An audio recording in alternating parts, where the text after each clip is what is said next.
Welcome to MMA Noise. My name is Harris Massoud. I'm filling in for Mike Straka. Today's guest is the author of this book, Rowdy Rousey, Mike Straka. Mike, welcome to the show. Welcome to your own show. In your book, you almost predicted the actual fight went down. You said, why don't you take it over? Yeah, I did predict it. I said, she's a fighter that Ronda hasn't seen yet. Somebody that can keep Ronda at bay, who has great footwork, and that's exactly what happened. She circled away every time Ronda charged. It really was looking like a bullfight where Holly was the matador and poor Ronda was the charging bull. She got very frustrated, and you saw what happened in the fight. It was one of the most devastating knockouts of any champion I've ever seen, except for Anderson Silva, perhaps. But I think, I hedged my bet. I thought that Holly would be a different kind of fighter than what we've seen Ronda face, and I was right about that. But at the end of that section, I said, now I sound like all these pundits who say, oh, Ronda hasn't been tested here yet. And every fight, we always find something to say, well, Ronda hasn't been tested here yet, and then she destroys them. So I figured that she would still pass this test with, in violent and very quick fashion. But, it is what it is. I hope she comes. I really hope they don't do an immediate rematch, to be honest with you.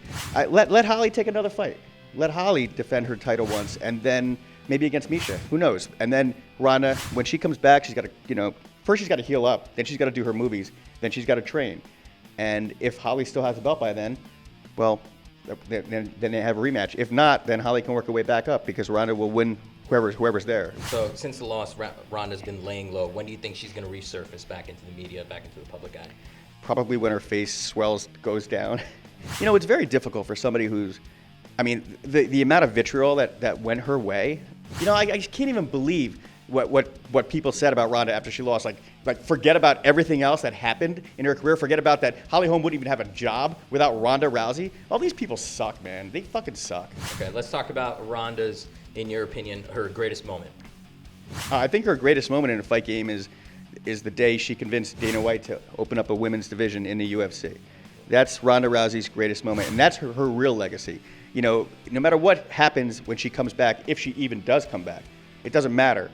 All of these women who are making a living out of mixed martial arts in a major way has everything to do with Ronda Rousey. And let's not forget Dana and Lorenzo and Frank Fertitta as well. If there's any sport on the face of the planet that gives parity to men and women, it's the UFC. It's mixed martial arts. What do you think attributed to Ronda Rousey's loss? Was it just Holly Holm's skill, or was it something mental, you think, going in preparation for the fight? I think it was both. I think it was a lot of both. Holly Holm's skill is phenomenal. That's unquestioned now.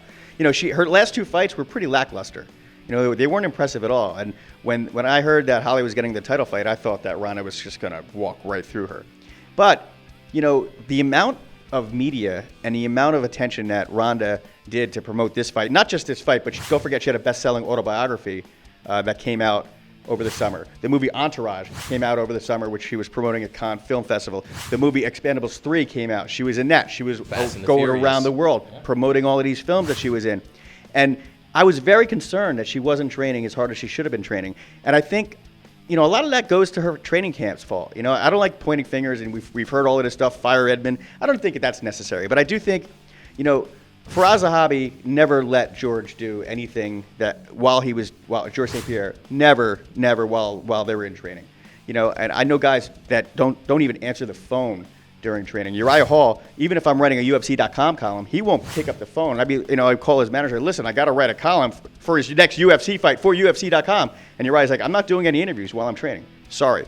And I think now more fighters might go in that direction. I think she was completely distracted. I think she was delirious during the weigh-ins. If you saw the weigh-ins, she was sort of not like Ronda Rousey at all. She was slurring her words. She probably had a horrible weight cut. She looked a little soft in the octagon as well. All of that attributed to why she lost this fight.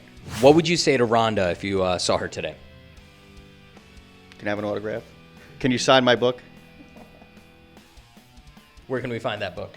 Everywhere books are sold. Barnes & Noble, Amazon.com. You can come to my apartment. Got a couple of books there I could sell you. Sounds good. Everybody, Mike Straka, go buy his book, Rowdy Rousey. And by the way, all you fucking trolls, fuck you.